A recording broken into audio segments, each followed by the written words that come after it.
29th one, write the effects of earthquakes. April 2024 ಅಲ್ಲಿ ಕೇಳಿರುವಂತ ಪ್ರಶ್ನೆ. ಭೂಕಂಪನದ ಪರಿಣಾಮಗಳು ಏನು? First one, the loss of life and destruction of property.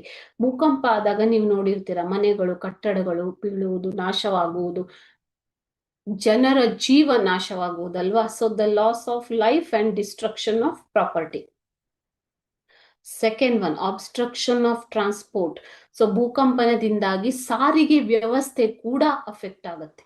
Third one, spread of infectious diseases.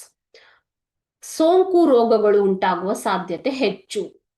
Fourth one, increased tidal activity. So ಭೂಕಂಪದಿಂದಾಗಿ ಅಲೆಗಳ ಒಂದು ಚಟುವಟಿಕೆ ಹೆಚ್ಚಾಗತ್ತೆ, ಅಲೆಗಳ ಹೊಡೆತ ಜಾಸ್ತಿ ಆಗತ್ತೆ.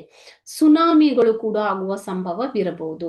ಅದೇ ರೀತಿಯಾಗಿ ಚೇಂಜ್ ಇನ್ ರಿವರ್ಸ್ ಡೈರೆಕ್ಷನ್, ನದಿಗಳ ಹರಿವಿನಲ್ಲಿ ಬದಲಾವಣೆ ಆಗುವುದು ಕೂಡ ಭೂಕಂಪದ ಒಂದು ಪರಿಣಾಮ. ಈ ಎಲ್ಲ ಪರಿಣಾಮಗಳು ಭೂಕಂಪದಿಂದ ಉಂಟಾಗುತ್ತೆ. ಬರೀ ಸಾವು ನೋವುಗಳಷ್ಟೇ ಅಲ್ಲ, ನಿಸರ್ಗದಲ್ಲೂ ಕೂಡ ಅನೇಕ ಪರಿಣಾಮಗಳಾಗತ್ತೆ.